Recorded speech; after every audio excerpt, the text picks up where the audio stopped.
This episode of Cell and Gene the podcast is brought to you in partnership with Thermo Fisher Scientific. Thermo Fisher's cell therapy processing instruments are designed to help customers transition from process development to commercial manufacturing, utilized as standalone devices or integrated as part of a closed modular process. Thermo Fisher Scientific recommends Gibco CTS DynaSelect Magnetic Separation System, which is a next-gen cell isolation and activation instrument. Gibco CTS Xenon Electroporation System allows customers full control to optimize for a variety of cell types and payloads. And Gibco CTS Rotea Counterflow Centrifugation System is a closed cell processing system supporting a broad range of protocols for cell separation, washing, and concentration.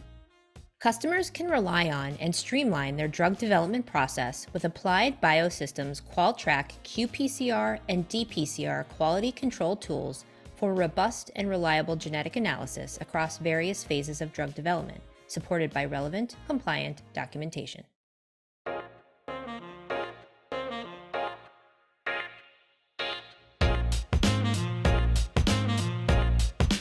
Hello, listeners, and welcome to this episode of Cell and Gene the podcast. I'm your host, Erin Harris, and my guest for this episode is Dr. Andrew Scharenberg, CEO at Umoja Biopharma, and their technology programs a patient's T cells against their cancer in vivo, which we'll unpack in just a second. But before we do, Andy, welcome to Cell and Gene the podcast. Thanks for being here. Thank you. Appreciate the invite and great to be here as well. Wonderful. Okay, so let's jump right in. First of all, briefly talk us through Umoja Biopharma. Talk us through your mission and your focus areas and anything you want our audience to know about the great work you're doing. I'll start with the name and maybe a little bit of the founding story, Erin. So we were founded in 2019 and founding team was myself, Mike Jensen, and Mike has a long history in CAR T-cell immunotherapy. He's one of the pioneers, and another colleague, Phil Lau, along with a fourth colleague who came from the manufacturing side of the CAR T-cell field. And we were looking back at a decade of really transformative impact of CAR T-cell therapies, but also a limitation in getting these therapies out to as many patients as who might benefit from them as possible. And so Umoja was formed with the mission of bringing together the right technologies, the right team to make CAR T-cell therapies more accessible to more patients in a nutshell. And what we arrived at was right now, CAR T-cell therapies are delivered through a logistically complex process. T-cells are taken from a patient, shipped to a central manufacturing facility where they're engineered into a cell product, brought back to the patient. And then in order to get them to expand and actually become active in the patient, you have to give what's called lymphodepleting chemotherapy to the patient. That removes the patient's own T cells and it allows the incoming T cells to have access to growth factors and cytokines so that they can expand and do their intended activity. And we've had, you basically over your career in the field, you build a sense of the technology and the capabilities. And we felt there was a potential to actually create a new class of drug products based on lentiviral vector technology, which could be delivered directly to the patient and which would allow the patient effectively to do all that manufacturing in their own body. So it's a little bit like a synthetic immune response and almost like a genetic vaccine. Instead of with a typical vaccine, you deliver an antigen to a patient and the machinery of the immune system grinds that antigen up and it collects all the T cells that can recognize that antigen and it expands them into an immune response. In our case, what we do is we deliver our drug product to a patient. It actually binds a small population of T cells. It genetically delivers the specificity for the tumor. But after that, those cells expand and do their thing, as far as we can tell, very much like a natural immune response. Excellent. Okay, thank you. And we're going to get deeper into that as we kind of go through this question set here in our discussion. But first, one of the things that Umoja is focused on is developing in vivo CAR T cell therapies and racer-induced cytotoxic lymphocytes. So I want to talk a little bit more about that. But before we do, I want to hear from your, professional and expert opinion. What are the limitations of ex vivo CAR T cell therapeutics? And because of that, what's the why behind in vivo for Umoja? Yeah, if you look at commercial CAR T-cell products that are being used to treat patients right now, so these target antigens, CD19 for lymphomas and BCMA for multiple myeloma, all those require the logistical complexity of having to collect T cells from a patient, ship them to a central manufacturing facility, bring them back, and then engraft them back into that patient on top of lymphodepleting chemotherapy. So the rationale right there is to move away from that. That's expensive. You have to have a manufacturer. It's really a service business more than a drug business, right? Because you have to have essentially a central facility staffed by expert people available all the time. And it ends up, you have to have manufacturing slots that have to be reserved. So that creates expense and complexity for the patient experience. And in essence, all of that is what's addressed by the in vivo technology, which is you deliver in vivo to the patient's T cells, you deliver that CARD transgene. All of that expansion happens in the patient's body. So effectively their body does the manufacturing, and you've really simplified the process of delivery and ideally made just a much more seamless patient experience. Good. Okay, thanks. I want to talk a little bit about the ISIL Pro platform, generally. How does it fit into the development of Umoja's pipeline products? Yeah, so again, it comes back to the founding mission of Umoja, which is to make CAR T cell therapies as broadly accessible as possible. When you have an in vivo approach, you're depending on the patient's immune system to be as functional as possible, right? You're delivering to the patient's own T cells. So the fitter and more active the patient's T cells are, the better the type of response you're going to get. And generally, what you see in patients that go through rounds and rounds of chemotherapy is that the chemotherapy does target the tumor. And it targets the tumor because tumor cells are actively proliferating. And very often the way that tumor is targeted through chemotherapy is by actually affecting the function of the DNA in proliferating cells, because DNA obviously has to replicate during cell proliferation. So when you target DNA, that's selective for tumor cells. But immune cells are also proliferating, not as fast as tumor cells. So when you give chemotherapy, you are definitely killing the tumor, but you're also harming the patient's immune system, so that through multiple rounds of chemotherapy, the function of a patient's immune cells is decremented over time. It's one of the reasons that over multiple rounds of chemotherapy, at some point, you've decremented the patient's immune function to the point that it can't contribute anything to tumor control. In that case, it would be very useful to have an off-the-shelf cell product. So our ISIL platform refers to a class of cells that we call induced cytotoxic innate lymphocytes. And these are cells that we actually differentiate from a pluripotent stem cell. And so we have a very efficient process to take a cell that can make any kind of cell in the body. And we've engineered it in a way that we direct differentiation to a cytolytic cell type, which we call an ISIL. And the idea would be that we can make very large numbers of these ISILs at very low cost. And then we have a strategy for engrafting those into patients, so that instead of having to rely on the patient's immune system, which in later stage cancer patients will not be as functional as ideal, we'll be able to actually have cell products that we would be able to deliver to those patients off the shelf. Almost the way to think about them would be like young cells that would be adapted and engineered to target their tumor, to replace immune functions that have been lost over the course of both chemotherapy, and in some cases, tumors themselves will actually actively decrement a patient's own immune function as one of their adaptations to survive effectively in a patient. Sure. Okay. I want to talk a little bit about another of your really interesting projects, in that you recently shared some new, like I said, incredibly interesting proof of concept non-human primate data from your in vivo program. And I wanted you to be able to talk to us a little bit about that. Bring us up to speed and share with us where we are today. Yeah. So anytime, I think probably most of the listeners of the podcast will be aware that as you move through clinical development, you start in simple systems to develop a drug product. Usually you're starting in test tubes to make sure that your constructs function as intended. They activate immune cells to target a cell that expresses a target antigen in vitro. We often then will move on to testing them in humanized mouse models. And those models are very useful place to test human-specific drugs. But what they lack is they don't have their own immune system. So that for an in vivo product like ours, it's really a very artificial way to test. And I think there's real reservations on the parts of certainly investors, but I think, regulatory authorities, is this actually going to work when you take it into an animal where the whole immune system is there? So moving into a larger immunocompetent animal system was a very, very, for us, a signature part of the clinical development process for the VivoVec platform. So we've recently done that, as you alluded to, and we're able to present the first 3 animals that we treated with our a VivoVec drug product that encoded a chimeric antigen receptor that targets CD20. So CD20 is a surface marker on B cells. B cells are one of the most frequent types of blood cells that can transform into lymphoma or leukemia.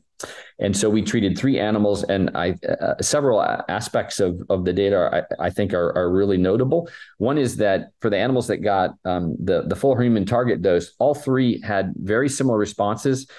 Within 7 days, they had completely all of their B cells had disappeared. So that's evidence of that there were CAR T cells circulating that were exhibiting CAR activity, and we saw very nice expansion of CAR T cells with peak concentrations in the blood that met or exceeded benchmarks that had been established in the same model system for the ex vivo autologous kind of standard commercial engineering process. So we used a model system where people had tested before, the process where you collect T cells, to engineer them outside and bring them back on top of lymphodepleting chemotherapy. And what we showed was that our in vivo approach met or exceeded the benchmarks for the numbers of CAR T cells that were generated and the kinetics of B cell depletion. So I don't think anybody really expected that you would be able to see the robustness and consistency of response that we demonstrated. And that was one of the areas of impact. And then in one of the animals, we had a really interesting observation that so in any system like this, you get CAR T cells for a period of time. And then once they run out of antigen, those CAR T cells actually will go back into quiescence. And what you're hoping is that if there's in a patient with a tumor, you hope the tumor is fully gone. But if the tumor comes back, you're hoping that there might be a memory response that can then re-expand those CAR T cells and ideally maintain tumor control. And what we saw in one of the animals was that when the animal's natural B cells started to return through the normal process of blood differentiation, we actually had a secondary expansion of CAR T cells indicative of that animal, at least, showing capturing essentially memory T cell biology through the in vivo approach. They showed what appeared to be a memory T cell response, which isn't something that's been observed with the ex vivo autologous CAR T cell approaches. Now, it's very early, so we don't know how frequently we'll be able to see that, or whether there were factors in the way we administered the particles to that particular animal. So we'll have to see how this plays out over time with larger numbers of animals, and also what happens when we move into the human system. But I think it speaks to the data collectively speak to the fact that in vivo, in my mind, is absolutely going to work. I think we're seeing that in how the data has been received, and that it has the opportunity to capture really unique biology that's not captured by the current standard ex vivo approaches. Yeah, sure. And we're following you along as this goes. And so certainly we invite you to come back in, 6 months, a year, to certainly tell us how this has been successful and has progressed. So we'll be checking back in for sure and having you back on the pod to talk about all the successes. I want to talk a little bit about the CLIMB. So for our listeners, the CLIMB is the Colorado Laboratory and Innovation Manufacturing Building, which is Umoja's lentiviral vector development and manufacturing facility. So Andy, talk us through, first of all, the why behind the decision to build your own in-house facility. Yeah, so the CLIMB came out of our experience in early 2020. So we were founded at the very end of 2019. And when we were moving into 2020, I think our goal was to work with outside contract manufacturing organizations. But of course, at that point in time, with COVID, when you're making a very complicated new biologic like ours, to work effectively with another organization, you have to have people in the same plant working together closely. There's just too many new things to be able to transmit every detail of a protocol, verbally over a Zoom, for example. And we were finding that we simply weren't able to work effectively under COVID restrictions, and we had no understanding of what the timeline for those, how long that was going to last. So that was a big impetus for creating our own manufacturing building. And I think what we've realized out of that also is that with a new class of drug product, being able to own the entire supply chain from all of the technology all the way through manufacturing, where there's a lot of innovation that can happen as well. That's an incredibly comforting story to be able to tell a partner. That is, they're not coming to us just for technology. They're coming to us for technology where we can take, let's suppose we're partnering with another group that wants to utilize our VivoVec platform to deliver their CAR. They give us their CAR, we can incorporate it into our VivoVec platform and then deliver them back drug product, which they can then take into clinical testing. There's not a third party that has to be involved that would then generate and make their product. So what we found is that the Climb is an amazing asset for us in terms of having discussions with partners.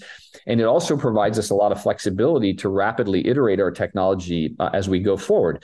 With cell and gene therapy products, you start to see this a little bit as you move from small to large molecules. Every step from a small molecule, there's not so many changes you can make in the small molecule, right? With a larger molecule, you can do more things. People are now doing bispecifics and all kinds of more complex hybrid molecules. And with cell and gene therapies, you have even more little levers you can tweak that modify the properties or which help you adapt that drug product to be more effective. And you can iterate and make those changes when you have your own manufacturing much more rapidly than you can with a contract manufacturer, where every change might be a 6-month delay because you have to wait for a new slot to be available. So from a flexibility standpoint, and because of the COVID restriction, just made a lot of sense for us. And again, it's turned into a fantastic asset for us in terms of discussions with business development partners as well. Yeah, sure. And we've heard the same exact sentiment from other companies, cell and gene therapy developers, who have certainly decided to, for the reasons that made the most sense to them, but they mirror what you were saying about building their own in-house facility. So everything you're saying rings true. I want to talk a little bit about, when you're talking about the scope of manufacturing and the scope of, like you said, owning the supply chain end to end. What is the Climb's plan for when it comes to vector manufacturing, process development, and even drug production capabilities into the next 5 years or so? Well, I should actually invite you to talk to my colleague Ryan Christman, who's our Chief Technology Officer, and who's the guy that was a key impetus for building the facility and is now neck deep in getting it operational. But in essence, it's allowed us also to have a few other unique aspects of a working model. So for our first few products, the team that is doing the process development will be the same team that's doing the manufacturing. So that's one real value add of doing that. As we begin to move more products into that facility, those will become separate. But for the first few products, it's really nice to have the comfort of having the people who really know every detail of not just the mechanics of the process, but the molecular biology of the process, being the same people who are in charge of the manufacturing. They've done every step a gazillion times. So when you move into manufacturing, they're intimately familiar with it. That's a unique aspect of what the Climb offers us. As we move forward, our goal will be that the Climb is effectively a complement to technology. So a standard CDMO has a manufacturing facility. They're depending on you to deliver them a recipe for baking in that facility, basically. In our case, we have a technology solution for delivering a CAR in an economical off-the-shelf method. That's our VivoVec platform. And we have a manufacturing facility which is expert in making that very complex drug product. So if you look at a lentiviral vector particle, right, it's a lipid envelope particle inside of which is a protein shell around mRNA genomes, but included in that are also transfer RNAs that help to prime reverse transcription and polymerases, proteases, and things like that. So it's a multi-component particle. A lot of things are going on in a lentiviral particle. They're super complicated drug products. So having all that expertise in both the vector side of it to make sure that the vector itself is correctly designed, and then a manufacturing process that we've vetted and tested through multiple iterations of different payloads, All those types of things are the vision for the climb, so that the climb becomes essentially an asset where partnered products are manufactured at a margin that we can sustain because we have unique technology we're putting in, right? We're not bringing just manufacturing expertise. We're bringing technology expertise together with manufacturing expertise. So we can work on partnered products. We can work on our own products. And then the climb has also been designed in a flexible way so that it can be expanded for commercial production. So if you have something that looks incredibly promising, you can then expand the climb for commercial production, and you don't have to move between buildings. One of the people actually don't realize it, but with complex drug products like viral vectors, moving the manufacturing process to a new building can be a major risk point. Mm-hmm. So the opportunity to build out in the other half of the building a commercial manufacturing facility and then have everything happen in one building is also something that is, for particularly a large pharma partner, something that's very reassuring. We'll certainly probably look at trying to move it outside of our building, but to have the option where they don't have to is another part of the value add. So if you look 5 years down the road, if I had if the vision were perfectly realized, we'd have a commercial production process in what I believe is the west end of the building, along with the east end of the building, essentially working on multiple partnered and wholly owned products, each of which adds an increment of innovation as it moves into the clinic. Great. Okay. I want to talk a little bit about vector manufacturing specifically, but broadly speaking, in addition to what you're experiencing at the climb, but also just based on your expertise anyway, when it comes to quality and processing, what would you say are some of the biggest challenges facing vector manufacturing? I think it's experience, actually, right? These are new. Certainly for lentiviral vectors, I think you're starting to build up industry experience for AAV vector systems. You've had a number of projects that have moved from academia, where a lot of these things started, into biotechnology firms, where then individual teams were built up in multiple places, and people began to accumulate experience. And now you're starting to see that experience diffuse into the CDMO industry. We're a little bit earlier in lentiviral vectors because there just hasn't been as much of a focus on lentiviral vector technology, as broadly, at least, as there was for AAV initially.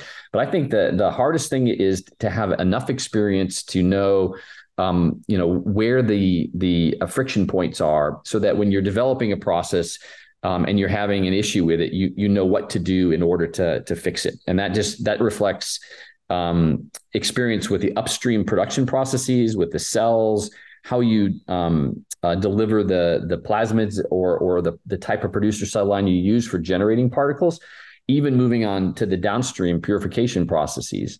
So when you have experience and you've done 3, 4, 5, 6, 10, 20 different types of payloads, you get a feel for where what goes wrong and when, and you can very quickly adjust and adapt. And if you have a less experienced team, they have to go through a DOE, or they're going to spend more time doing that.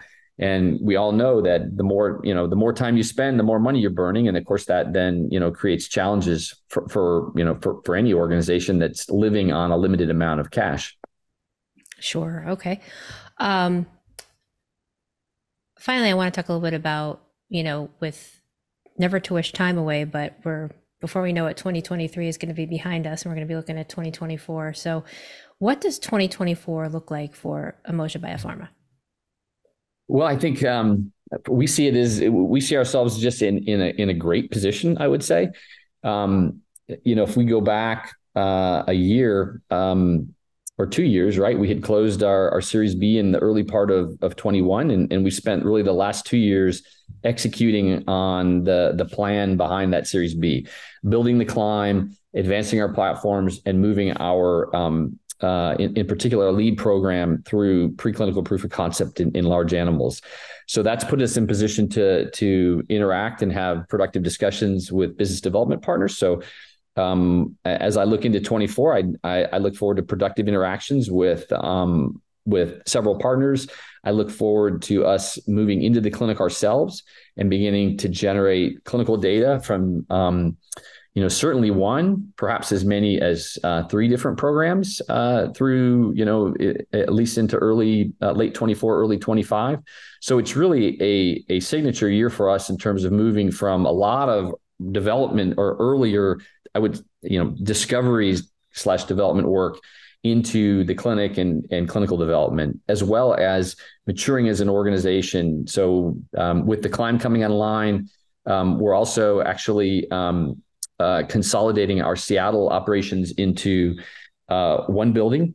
So you'll hopefully, and you and the readers can chuckle. So we have the Climb, Colorado Laboratory and Innovative Manufacturing Building.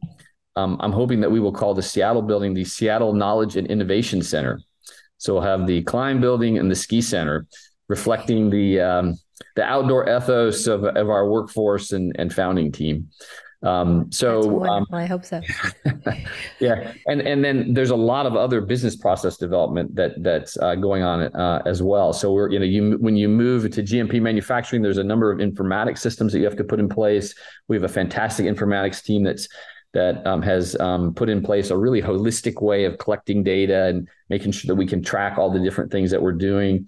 We're maturing our G&A processes and moving over to systems that give us better real-time business data. So the organization itself is maturing this year and will continue to mature through next year. And it's really fun as a CEO, particularly one coming from the academic side like me, to see what the capabilities are of an organization, of a biotech organization that brings the level of sophistication that we have to kind of each of the elements of a business, not just the technology on the R&D side, but to all aspects of what you need to do to really execute as a firm.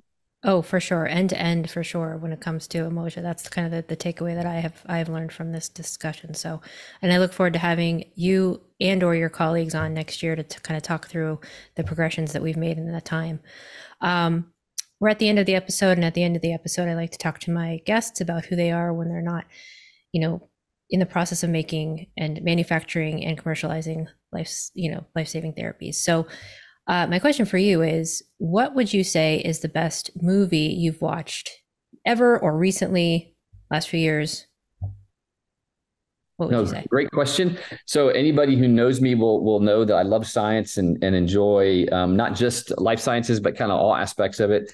I'm going to point to not a movie necessarily, but it was a discovery feature on whales, talking about some of the advances that have been made in understanding the fact that whales have unique cultures. You can see them transmitted socially.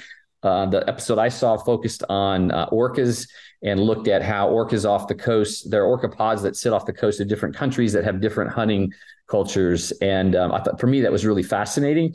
And I say that as a tie-in because I think one of the really fascinating aspects of some of the advances we've seen in AI is the ability for AI to be able to help us interpret very large data sets.